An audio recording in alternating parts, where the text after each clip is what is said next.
What's up guys, Michael MGF, and today I'm going to be doing another LEGO Star Wars review.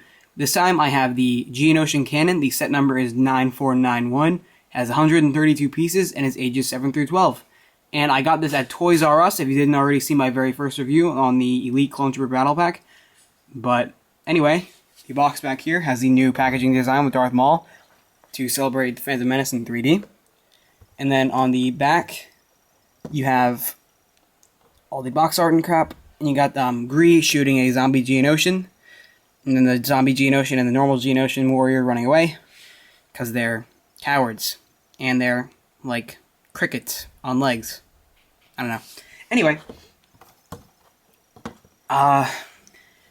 yeah, so we might as well just get on to the figures, now that I've been rambling on. Okay, so to start off, we have Barriss Offee. Now this is kind of like LEGO's remastered version of Barriss Offee, considering that they have already made her once before in the Swamp Speeder set from 2010. She has the dark blue, shorter cape, I guess. This cape was actually used on a Jawa back in the old Sandcrawler set, but they have made it into dark blue just for Barriss. And I think it's much more accurate and just overall really looks good and just makes her character just all that much better. Her torso, she has some pretty nice printing on her torso. It's hard to see, but it's pretty good. It resembles the old Barriss. She has a dark blue hood, dark blue standard hood, standard blue lightsaber, black legs, and let me give you a closer look at her head. There's her head. It resembles Luminara Unduli's head a little bit, as you can see. But obviously Luminara is older, but these two are the same species. So, there you go. That is Barriss Offee. And honestly, she's my favorite figure from the set. Next we have the worst figure of the set, in my opinion. Commander Gree in his Phase 1 armor. The reason I say he's the worst figure in this set is because I am kind of big on accuracy when it comes to these types of figures, and this figure is inaccurate. His whole cheek should be filled in. This green should round off right here and then wrap all the way around the top of his helmet. The mouth area here is uneven and too thick, and then the nose area here is also too thick. Now, that's pretty much the only problem, but then the torso is actually really nice now that I think about it. The torso is perfect. But, like I just said, I pointed out all the flaws on the helmet. It's not the most accurate thing, nor is it the best printing ever. So I'm not really pleased with Gree, but his leg printing is also kind of boring. It just kind of cuts off there, and then it does not continue to the sides. And it is a little bit uneven on a few of them, but hopefully you'll get a much better printed version, because, as you can see, mine is uneven right here, and the legs are also uneven here.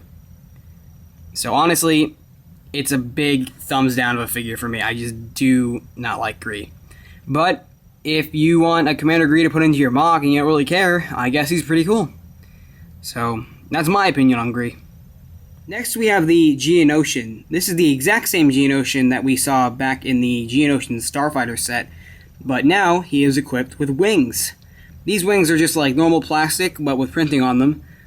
They're put on in an interesting kind of way. I'll give you a quick look. Basically, the way you put these on is you fold them.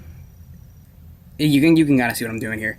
You fold it like this, and then you just simply put it on, and then put it over the top, just like that. And then you put your head on, and your Geonosian has wings. So, again, I've already shown this guy in a past review. But I'll just give you a look at it and not really explain it. But the head sculpt is really nice and everything. But if you want a more detailed look or just more information on Geonosian, be sure to check out my Geonosian Starfighter review, which is a little bit old, but whatever.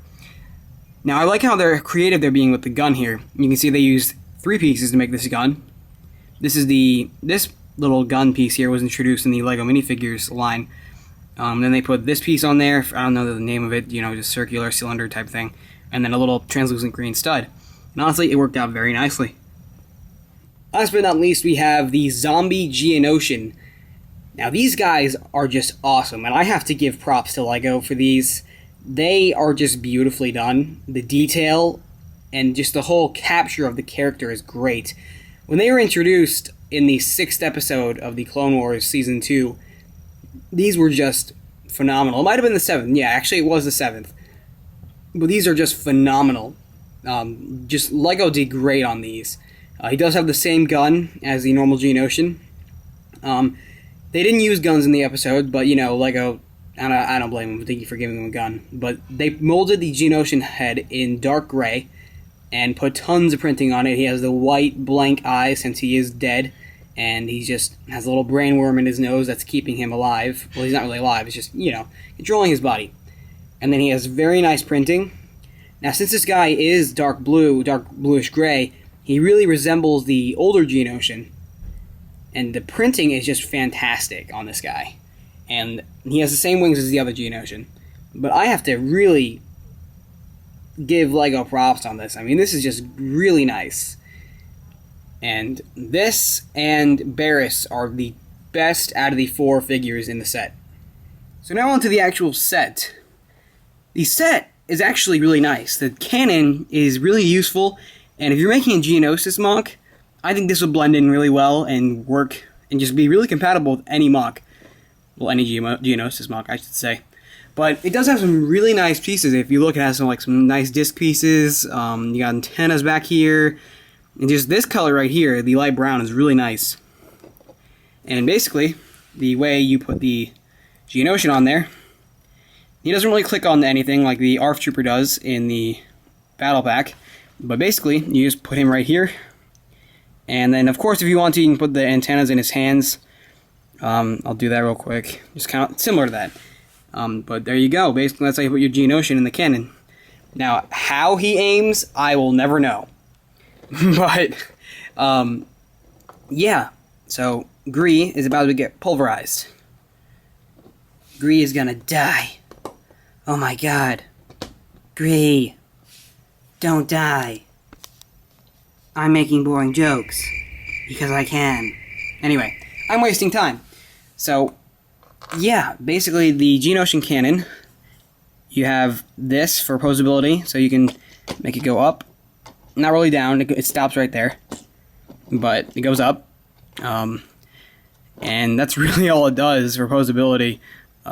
These move, I guess. That's not really posability, though. But that's literally just it for the cannon. It's really, these are, you can kind of tell that LEGO's kind of building these for us, for our MOCs, or at least trying to help us with them. Because they're not really building ships or terrain as they used to. But anyway, that is it for this set. This costs $21.99 at Toys R Us. And if you'd like any of the new 2012 sets, be sure to head over to your Toys R Us because they are out now. Alright guys, I will see you later.